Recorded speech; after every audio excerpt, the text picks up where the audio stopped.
tepat pada tanggal 4 Maret 1924, 92 tahun yang lalu. Ada apa dengan 4 Maret? 4 Maret adalah hari pertama Kesultanan Turki Utsmani tidak lagi dipimpin oleh seorang khalifah, karena pada hari sebelumnya tanggal 3 Maret disitulah dilucut segala kekuasaan khilafah Islamiyah dari Sultan Turki terakhir.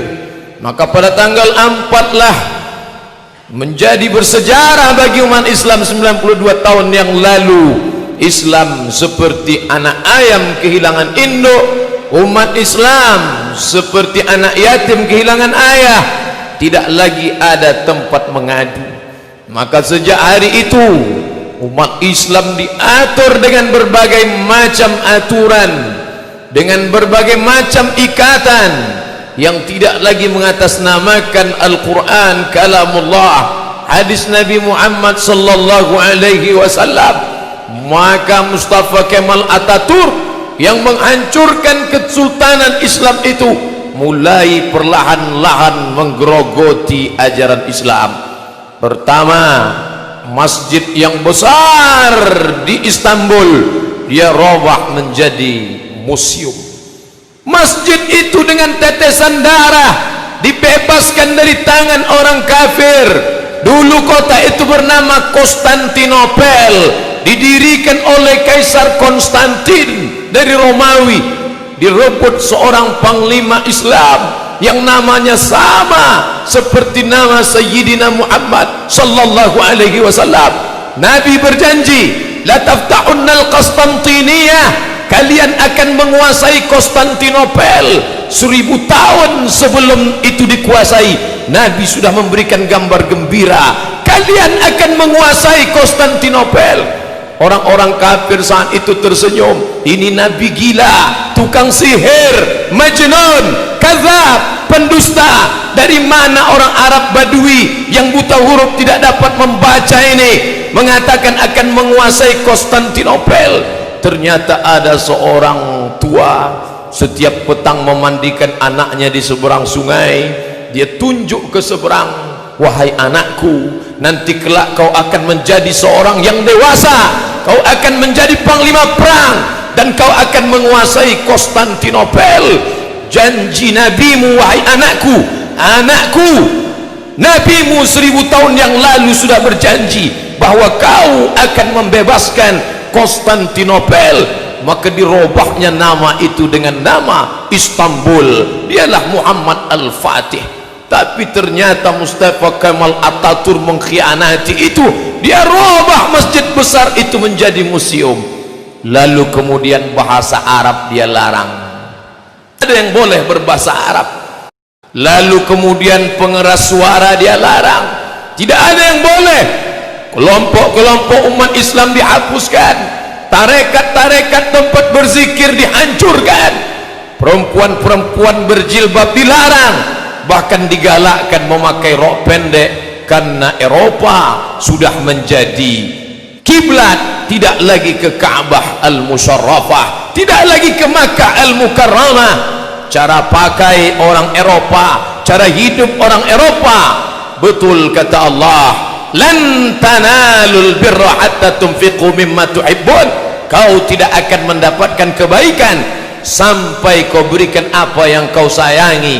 Muhammad Al-Fatih, anak tersayang, diwakafkan ayahnya untuk agama Allah, mendapatkan kemuliaan.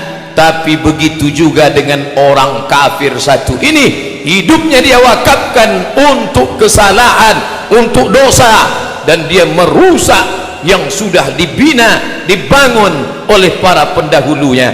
Akhirnya seluruh negeri-negeri Islam hancur seperti yang dikatakan Nabi, la yusikanna, aku khawatirkan tak lama lagi masanya kalian akan seperti makanan di atas meja makan, satu menarik kepalanya, yang satu menarik ekornya, yang satu menyobek paha dadanya, semuanya merebut Sahabat bertanya, aqillatun nahnu yawma idzin ya Rasulullah, apakah jumlah kami waktu itu sedikit wahai Rasulullah?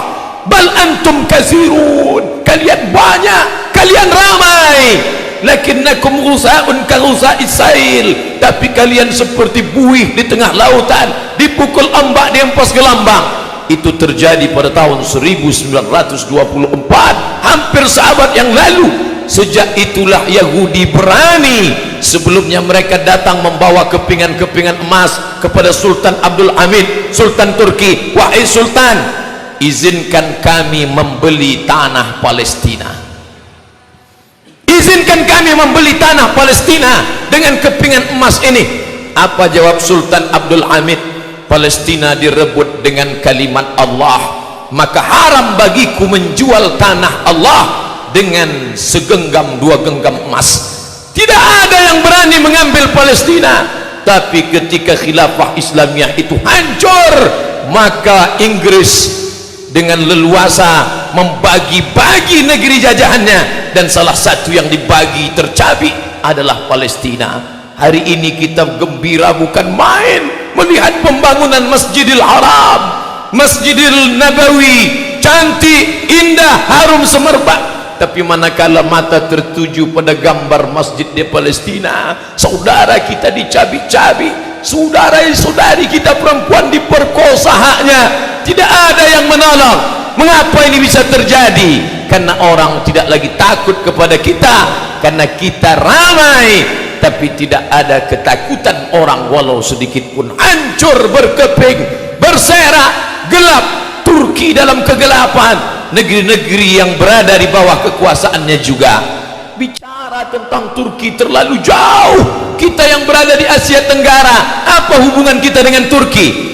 Tapi mereka yang membaca sejarah dengan baik, Sultan Hamengkubuwono, Sultan Yogyakarta menunjukkan prasasti bahwa Turki pernah menitipkan kekuasaan kepada Sultan Hamengkubuwono. Buktinya masih dipegang sampai sekarang. Apa maknanya? Bahkan di antara wali songo itu pun, di antara mereka adalah utusan dari Kesultanan Turki. Bukankah Turki itu bermazhab Hanafi? Bukankah orang-orang Turki itu bermazhab Hanafi?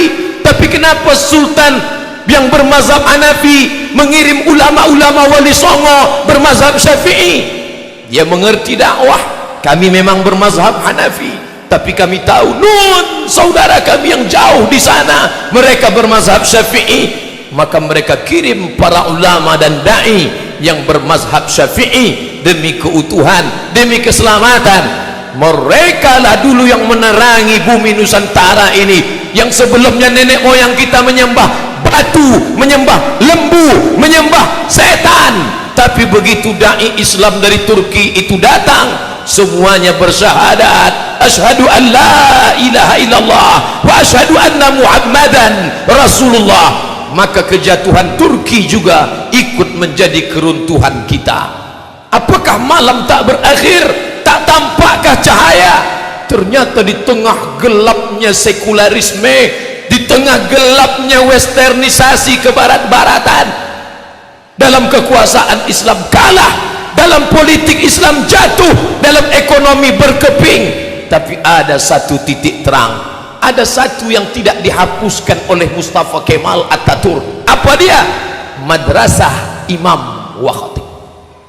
1924 akan cahaya Allah, wallahu mutimmu nurihi, tapi Allah menyempurnakan cahayanya. Masya Allah, ada satu yang tak padam, Madrasah Imam wa Khatib. Dari sekolah imam dan khatib ini lahirlah seorang pemimpin yang hari ini disegani dunia, yang berani duduk meletakkan tapak kakinya di wajah Simon Peres laknatullah alaih. Dia berani menunjuk wajah Simon Peres. Inilah orang yang berani membunuh anak-anak Palestina. Ya qatilul abriya, wahai engkau yang berani membunuh anak-anak Palestina. Laki-laki itu bernama Erdogan, seorang alumni dari Madrasah Imam dan Khatib. Kita boleh kalah dalam bidang ekonomi, kita boleh kalah dalam bidang politik, tapi ada satu yang tak pernah mati, pendidikan Islam. Mari kita tanamkan agama Islam di dalam diri anak-anak kita.